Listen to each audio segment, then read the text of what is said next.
What if mathematics were divided into video game ranks? Well, this is a question that I'm going to answer. I'm also going to be using the Valorant ranking system for this video. So here's how it works. We will start with the most basic and easy stuff in Iron, and then as we go up the ranks, the maths will become more and more difficult until we reach the top rank, which is Radiant. Keep in mind that unsolved math problems like the Riemann hypothesis will not be included. Also, this ranking may not be 100% accurate, so yeah.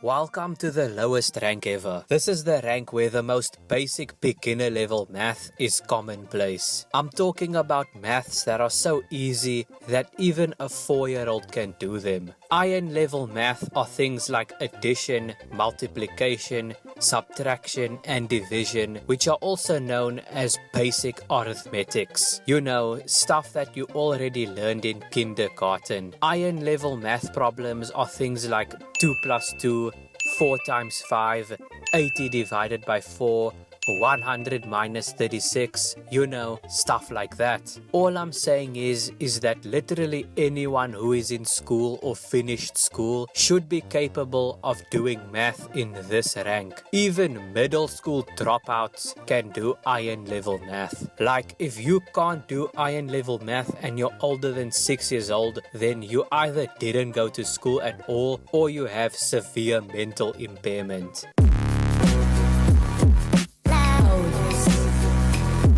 Now here is where things get a bit more challenging. Stuff like fractions, decimals and bracket problems are introduced in this rank. Bronze level math is basically what you learned in grade 1 to grade 3, also known as elementary school level math. I'm gonna give you some examples of what bronze level math looks like in my opinion. You get conversion problems like these, fraction problems like this, and even this, bracket problems like these, and decimal sums like these. Oh, and you also get pi fractions too. I'm pretty sure that all of these problems should take less than 10 seconds for the average adult to solve, assuming that they did not forget how to do it. Whereas 1st to 3rd graders doing these problems would obviously take longer than that.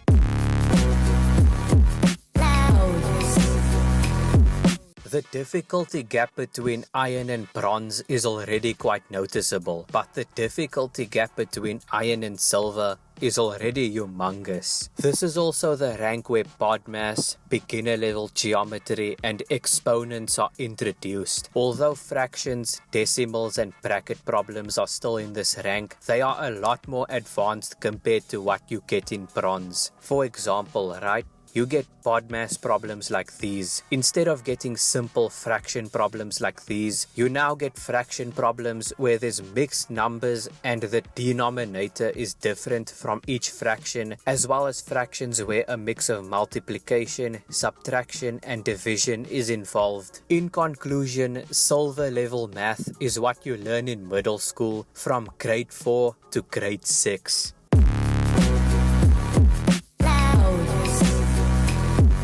This is the rank where concepts like coefficient, variable, and constant are introduced, as well as beginner level algebra. BODMAS and geometry are also at an intermediate level, and concepts like area, perimeter, and volume are introduced, and there are also linear equations. Not to mention the difficulty gap between silver and gold is almost as big as the difficulty gap between iron and silver. Now time to show you guys what type of math problems you get in gold. There is solve for x questions, calculate the area, calculate the perimeter, calculate the volume, intermediate level BODMAS, Pythagoras theorem questions like these, and this linear equation question right here. And there's also this algebraic equation right here. But anyways, I'm pretty sure that most people are taught gold level math throughout grade 7 to grade 9.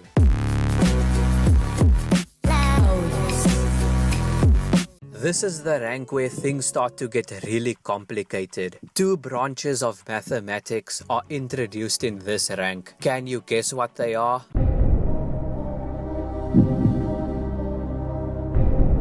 If you said calculus and trigonometry, then you are correct. Also, geometry starts getting quite advanced. The quadratic formula and logarithmic graphs are introduced, and algebra is at an intermediate level. This is the type of math that you learn once you are in 10th to 12th grade. And yes, I'm going to show you examples of what platinum level math problems look like, because it is the best way to give you an idea of it. Anyways, here is a calculus problem, here is a trigonometry problem, and here is an advanced geometry problem, as well as an intermediate level algebra problem. Trust me, these kinds of problems are a lot more difficult than they look.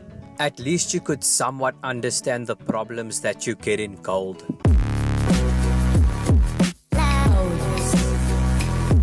Welcome to the rank where college/university level maths is introduced, as well as where abstract mathematics becomes commonplace. This is the same rank where you have to learn linear algebra. I think that most engineers and physicists are at least diamond in terms of mathematics. The best way I can describe diamond level math is by saying this. Think about the stuff you get in platinum, but amplify the difficulty by 11. Not to mention, you also have to learn about stuff like improper integrals, and if you don't believe me, I will show you what college level math looks like. Here is what a college level calculus problem looks like. Here is what a college level trigonometry problem looks like. And here is what a college level algebra problem looks like. Overall, people who don't choose a STEM related degree will not reach this rank of maths.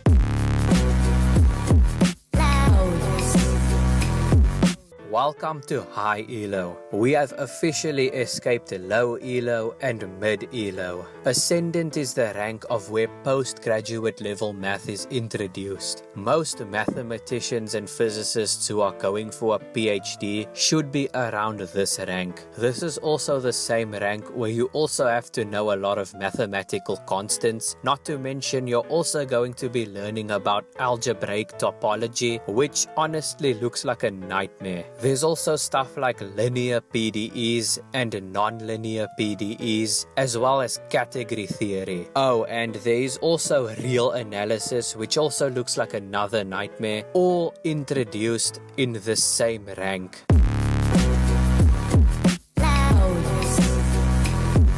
If you're in this rank, you're either an astrophysicist working at NASA or ESA, or you're a mathematician with decades of experience. You most likely know what the standard Lagrangian model is, as well as the Euler-Mascheroni constant. Honestly, I don't have much to say, but what I can say is that if you are in this rank, you are an absolute beast. Welcome to the highest rank, the cream of the crop. To be honest, the mathematicians who solved the most difficult problems that were unsolved for decades, centuries, or maybe even millennia deserve to be in this rank. Anyways, I will give you some examples of the most difficult math problems that were solved. The Poincare conjecture was solved by Grigory Perelman, who is a Russian mathematician, in 2002. Fermat's last theorem was a math problem that was unsolved for more than 350 years until an English mathematician named Andrew Wiles took 7 years to prove Fermat's last theorem. And lastly, there is the prime number theorem, which was created by German mathematician Carl Friedrich Gauss in 1792 and was only proven in 1896 by French mathematicians Jacques Salomon Hadamard and Charles de la... I can't pronounce this name. But anyways guys, that is all I have for you today in this video. If you did enjoy this video, make sure to like, subscribe with post notifications on, and comment something positive or even comment your own video ideas. But anyways guys, see you all in the next one.